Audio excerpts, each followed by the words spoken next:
Right. All right, and we are live. Welcome, everyone. Hello, hello. I'll bring your all's audio up a little bit. Mm-hmm. Hello, everyone. Welcome to the Hiveswap Act 3 official Rockin Fun Fest featuring a writer AMA. How's everyone doing today? I'm personally doing great. Yeah. That wasn't necessarily just directed at the audience. Okay, I wasn't entirely sure. No, I've got an intro for us. I'm here with fellow Act 3 team members, James Roach and Kim Quach. You may have heard of them. God, I hope not. They're kind of a big deal. Guy. Like that.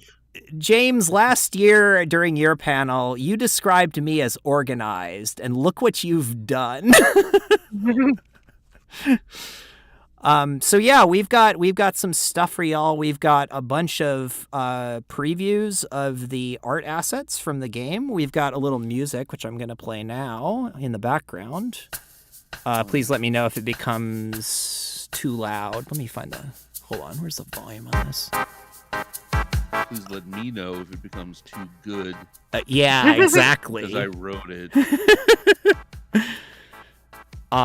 So we got a track in the background. James, do you wanna give us a little information about this track that they're now listening to? Sure.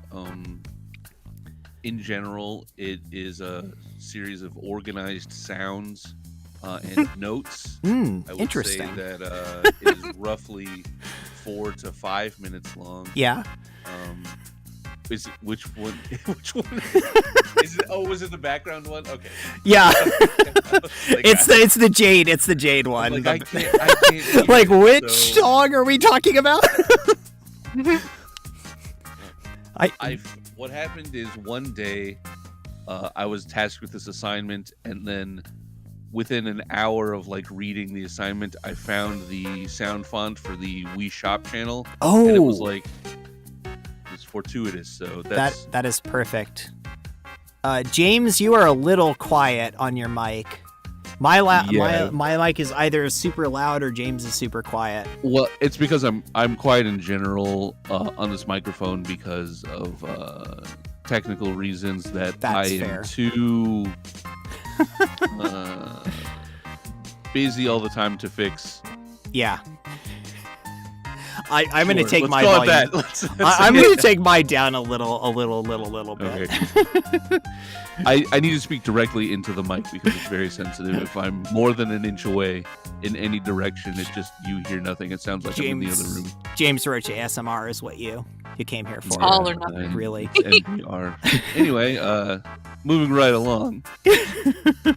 Yeah, so who are we? I'm Janaya. I'm one of the con's directors, and I'm also now the newest producer for the Act 3 team, working for What Pumpkin. And I'm joined by James and Kim. Y'all can feel free to introduce yourselves for the folks who might not be aware of who you are and what you do. Yeah, some of you guys might know I'm the art director for Beyond Canon, and on Hiveswap Act 3, I did a little bit of character designing and also some animation for Act 3. I don't think you're going to see any of mine in this particular panel. Hey, I'm here to be a hype man. Yeah. My name is James Roach. I'm the current director of basically Homestuck stuff right now.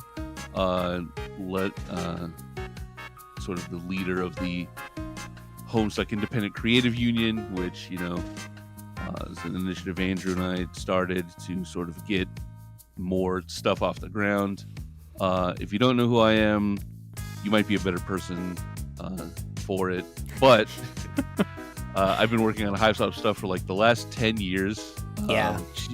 I said it out loud. Don't worry about it. Yeah. I was thinking about that just the other day as I realized, oh man, I've been working at Homestuck for 6 years now. That's wild. It sneaks up on you. Oh god. Hey, Yeah, I love what I do. That's good. Audio lead, just main composer. Before it was the sort of primary, but now it's shifted as I have more responsibilities elsewhere. Yeah, Um, little I'm things. still here. I'm just a funny little guy. Hell yeah. Aren't we all just funny little guys? Sometimes I try to be funny. All right, let's show him some Hiveswap Let's stuff. show him some. Let's show him some art here. So we've got our first piece of background art here. This is let's see what we got for our. Oh yeah, I forgot how much Google Docs hates letting me scroll on this tablet. Vehement Zone. So yeah, this is a background from fairly early on in the game. We're allowed to tell you that Joey survives the train crash. I think having the main character survive is good. Yeah, probably. You can see it there in the background. Yeah. Right. So this is one of Zamag's backgrounds. You're near Fiamet's hive. We've talked about her a little bit, and you'll see her in the next slide. So yeah, early part of the game. Just really, really love the backgrounds in general. Like, the artists are absolutely knocking it out of the park. Yeah, Zamalek has such, like, beautiful color choices. Every single time they put in a new background, I'm, like, so stunned. I'm like, my God, beautiful painting. And, like, the palettes aren't, like, they're not all the same. Like, there's a nice contrast of, like, different environments having different, like, primary color palettes. It's like, mwah. Some saturation in video games. You love to see it. Yeah, exactly. I think that as a note, maybe we should make everything like sort of a dull brown instead, just for, like the AAA experience. No. Damn it. All right, next up, we've got a couple of sprites for you. We have the aforementioned Fiamet, and we have a drone. Design and animation for the drone by Papers Everywhere. This is not an animated GIF of the drone, but there is animation there. You'll see it in Act 3. You'll see It's it moving really, really slow. He's yeah, it's animated, but it's like 1 frame per day. You gotta wait. Come back tomorrow. Yeah, definitely. It's 1 frame per hour. Sadly, this is only a half-hour panel. Fiamet animation. So these are characters that are going to show up in that aforementioned like early section. I believe this animation was done by Dag as well. Yeah, I believe so. I don't have it noted, but I believe that's Dagmar's animation. Here we have another background with some character art. This is Credia's room from the GVIC Week section of the game. Another Zamag background. Another nice like color palette stuff. God, it's so beautiful. I want to hang out in this room. Yeah, we've been teasing GVIC Week for a bit, so you do get to see it, which is nice. And Credia, of course, another character that's been teased a little bit in the past. Nice. What's that? You could see so much about her personality from her room already. The ball pit in the bottom, and like, so this isn't here, but there's like some animation and stuff in the scene that's really cute too, which I won't spoil. But I love the Credia redesign. Oh yeah, it's fantastic. The old design was fine, but this one is so much more personality. There's actually there's a bit in Friend Sim 2 that has Credia mentioned, and I actually, once y'all revealed the designs, I went to the artist and I was like, hey, this is what she looks like now. The not canon but canon compliant fan game. Yeah. Next up, we've got some more sprites. So these are a couple of the Hatch to Dance group, and also Luxora, who I think there was a note about her. She's one of the party guests. That's right. Yeah. So yeah, Sea Dweller, who's a party guest at GVIC Week. Yeah, and these are all Dagmar animations. I love the expressiveness of the animation in the game. Like, it's so, like, there's so many little details about the movement that's just like, I know, Dag really knocked it out of the park with these. I also believe like Dag finalized a lot of these designs. I believe you're correct about that. Yeah. So yeah, some really, really cool details. The I believe the pants were a specific item of discussion as far as level of detail and like how to best convey the sense of them without making them too complicated. It's like we needed those trip pants. You You needed need to the know trip that they were pants. trip pants. You need the trip pants, and you also need to not drive the animators insane. You gotta strike that perfect balance. It's a careful process. The finger wiggle on Luxora is just a great little detail. Yeah, such a cute little touch. It's such a good little touch. All right. Next up, we have a shopping mall. Another Zyamag background. That's where this music comes from. That's excellent. Yeah, this is Credea goes to the notes we have are Credea goes to the mall. There's Jades here. You can talk about the Jade. That's something for me. I can talk about the Jade character Zamag design. Actually, that's a good point. So Zamag designed some basically mall rat characters for this, which we don't have previews of. You'll have to wait for that. I wish you guys could see them, but hey, I guess as I keep saying, you're just gonna have to wait until Act 3 finally see them. You're just gonna have to wait for the game or a trailer or maybe another panel, but not right now. So I love August 15th, 2017. Everybody, yeah. coming I'm gonna go back in time to get it. We're gonna do a time loop. Don't worry about it. Yeah, I love the sort of vaporwave aesthetic of them all, especially given that the game is the human part of Act 1 is set in the 90s. This is nice parallels. I know, right? I feel like what a lot of appeal of Hiveswap Act 1 they remember that people are like, it's such nostalgia bait, but in a good way, everyone who plays it's oh, I remember this. I think I'm one of the few people that unironically has a fondness for Bubsy the Bobcat, so that is true. You are one of the few people. Because that game is dog water. Oh, it's horrible. They're all horrible games. Not fun. Horrible 2D games. And the 3D games are bad both cartoon. Bad. Yeah. I wanted to like it so badly as a child, and it just wasn't very good, but it's something about it latched onto my soul. It came on Sometimes it's not about whether it was good or bad, but it was just a part of your childhood, It was exactly the first game on the Super Nintendo. I'm in my 40s. All right, let's go to the next. Here we have the entrance to the Jade Caves, another area. We got a lot of caverns and caves and underground structures in general in the game. You want rocks? We got them. We got rocks, baby. Hold on a second here. Let me scroll down. Yeah, so this is you're going deeper into the Jade Caverns. There's a network of tunnels. There's a bunch of cool shit in there. We have a note that the adult trolls being off-world means that these tunnels have kind of fallen into disrepair, which I think is a really cool note to explore. What happens when they go off-world? Exactly. I always think that's the most interesting world building about Alternia. That there's all these leftover used to be adult troll technology Exactly. or architecture here. And now it's just kids ruling the fucking place. Yup, exactly. It's it's cool.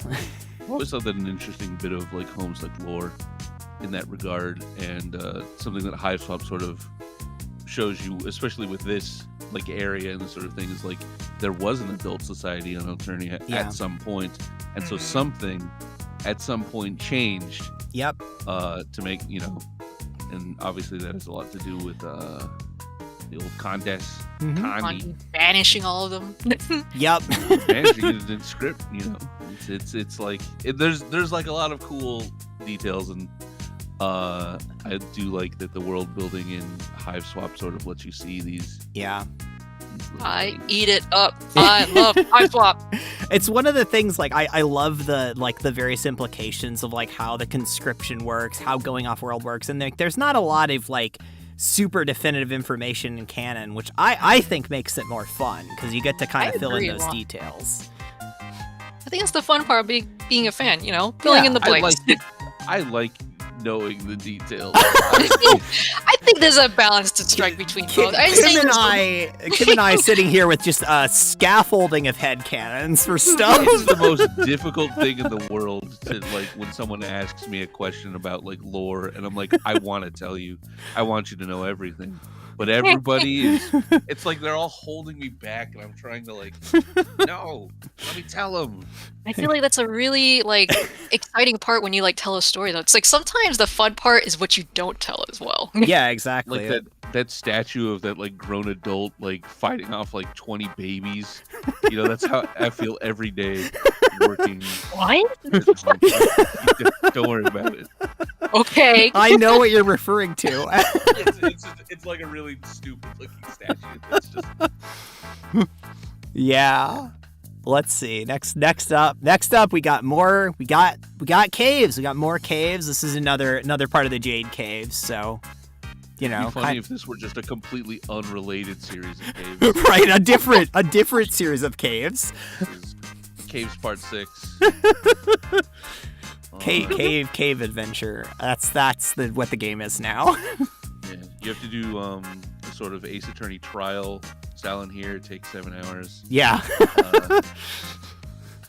This is the second part. It's just like 90% of the game, exactly. Yeah. All right, next up we've got this is a train station in the Jade Cave, so a very interesting piece of like set piece architecture. Another Zamag background. One of my favorite backgrounds actually. I haven't seen this one actually finished. Really? Really nice. Yeah. It's very, very cool, and I like it. All right, next up. 1, I love the colors, and 2, I am so like intrigued by like how I love how honeycombs are always incorporated into like yeah, alternate worlds. Exactly. The hexagon theme. All right, next up, we have a hallway in space. Oh. So I guess I just revealed that we're gonna go to space at some point, and that's all I'm gonna say about that. So yeah, very, very neat stuff. I love the again color palette differences, like the cooler like Alternian spaceship technology vibes. Like, oh, I really like that. Big sort of contrast to the like overgrown areas we're seeing. Just in the early part of the game. Yeah. Complementary coloring too. I know where this is. Yeah. I'll never tell. I hope. So do I. I would hope. All right. So what is this? I don't know. Yeah, don't worry about it. Speaking of that, a heart. Don't worry about it. Totally normal. It's very, very normal. Again, one of my favorite backgrounds. Love the design on this. Like really, really cool. It looks as well. Really interesting world building that Where do you get a heart that big? Don't worry about it. We're not going to talk about the implications of this giant heart. You ever see like in a game or something like that where it's like, oh shit, look at these huge bones. It's like, where's the alive? Show it to me. Exactly. I really like the Dark Souls games for that kind of stuff. Like there's all these like, oh, there's a giant fucking dragon the size of like a whole world. What? Yeah.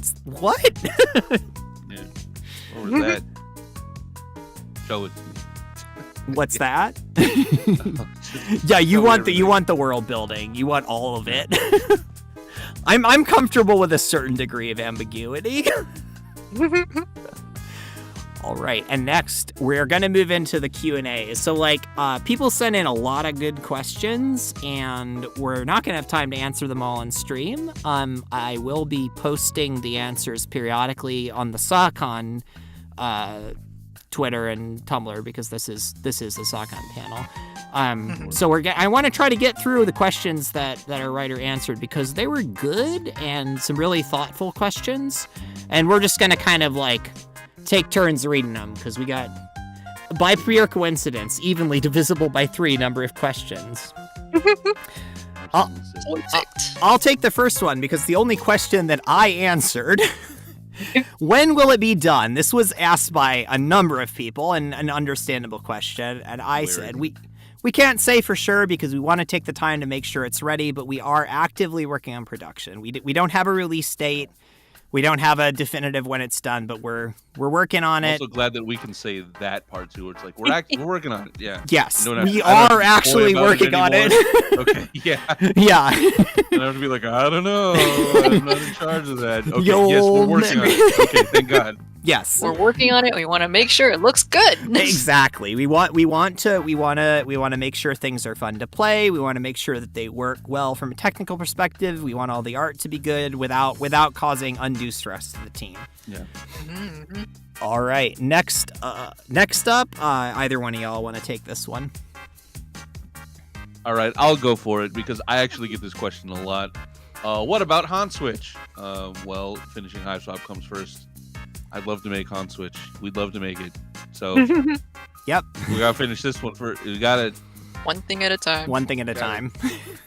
finish your vegetables. Yeah. Don't make that comparison. You gotta finish your nasty vegetables that everyone hates. You gotta- Why did we get to this? You gotta finish your delicious ice cream sundae before you get your slice of delicious cake. No. I'm teasing about the vegetables. I Yeah. actually really like Hiveswap. Sorry. To be everybody. fair, I like vegetables too. I So. also love vegetables. All right. Kim, I don't know. Yeah, I want to take this one here. Yeah. Will characters from Act 2 be returning? Some, and a select few will skip out in Act 3, but show up in Act 4. Wow. This was another, we got a lot of like, will this person be returning? Will this person be returning? And the general answer is, you'll see. So, Due to the linear nature in which stories are told, you will have to wait. Part of the excitement. yeah, exactly. Theorizing, fellas. If you did character writing, which character was the most interesting or engaging to write, and which character was the most challenging? This was a question from someone who goes by Fiamet. 1, Dreadeye, and also 2, Dreadeye. The real reason development is taking so long is because her quirk is so complicated it took 5 years to write. This is a joke.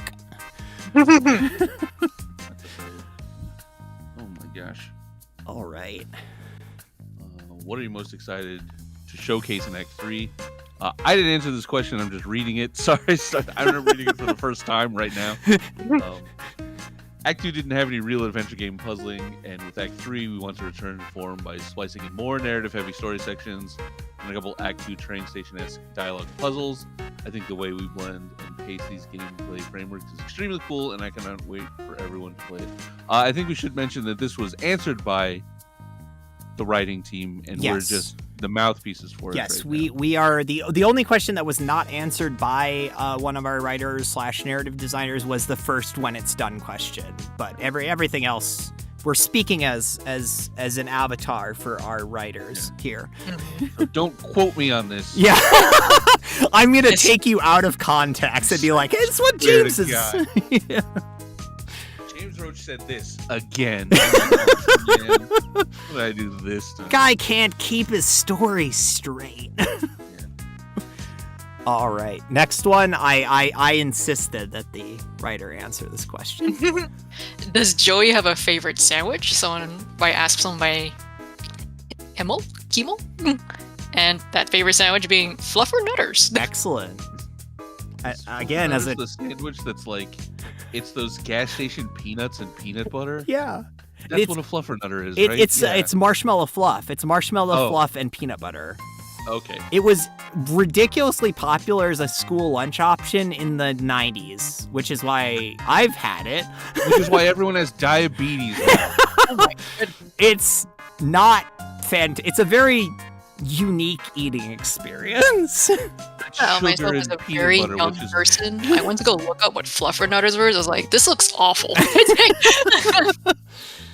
All right. What would you say is the most enjoyable part of writing for Act 3? Do you prefer to write maybe a specific character's dialogues or the internal narration? This was a question from Owen F. Owen Filson. Owen, yeah.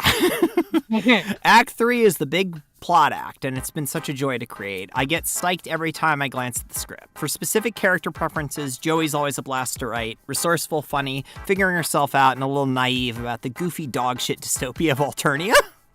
Oh, Yeah. God. It's actually kind of a bummer. Yeah. Whatever.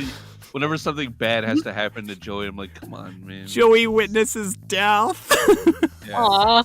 I mean, that's Alternia for you. It is Alternia, but it still sucks ass. I know. It Sorry, keeps Joey. All right. Here we go. On a scale of 1 to 10, approximately how harrowing will this story be for our favorite goobers? Question by Wire or We-Ray, depending on how you want to pronounce it. Yeah. This ranges from 1 to a hard 10. That's not an answer at all. I'm not reading it. No. Yeah. Oh, there's a lot of goobers in the game. It's a lot of goobers.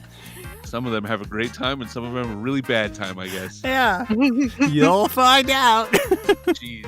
Jeez Louise. Yeah. All right. This is the last our last question, Kim, if you want to take this one.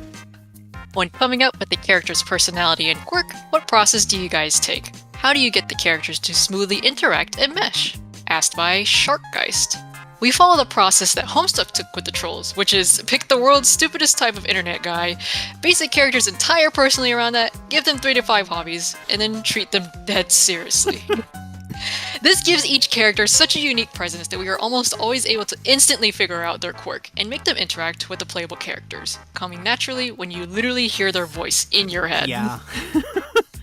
That's something so unique about Homestuck is that like the whole you are character name, you like thing and thing. Essentially. Here's what you like. You gotta freaking like it.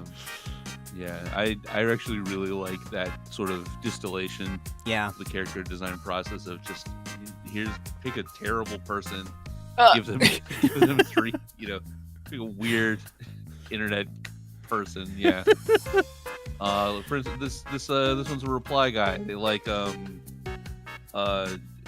artisanal sausages and diet soda. Wow, wonder which one those are. I'm just describing myself right now. Yeah. Yeah. Oh man.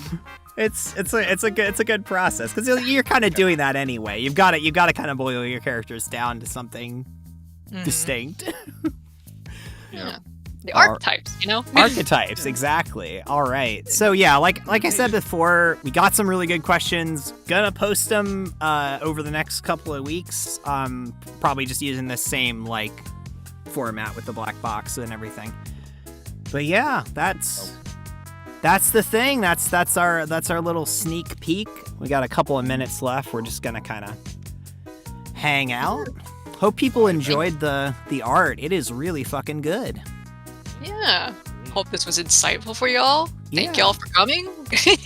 Yeah, we're gonna keep it nice and short and sweet so that we don't bump into the other panels too much because there's a lot of other cool stuff for you to see at SockCon. No, Crow, you cannot have $10. Yeah. I'm gonna take some comments from the chat real quick. James, you're beautiful. James, you're wonderful. Okay, I'm not looking at the chat at all. I'm sorry. I wish we had time to do a little more chat banter, but I made this way tighter than I thought it was gonna be. It's pretty good. It's pretty concise. Yeah. I'm a bit of a yapper, so I unfortunately have a tendency to as well. We did get an "I love you, James" in the chat, so there you go. Shucks. I love you too. Yeah, Crow continuing to ask for money. Been there, yeah. Yeah. You were reading Homestuck to get computer funds. How did that go? I got a lot, not enough, but because everything costs $1 billion. Yeah, that's unfortunate. But every little bit is so. Hell yeah! I will replace my machine in the next couple of months. Awesome. I think we're gonna call it. It's 1:30. There's some other fun panels. The puppet show is starting, so go check that out. That's gonna be fun. Go see the puppet show. But yeah, thanks y'all for coming. James and Kim, thank you so much for being here to lend moral support and additional perspectives. Yeah. Fuck yeah! Enjoy the con, and we will see y'all later. Bye.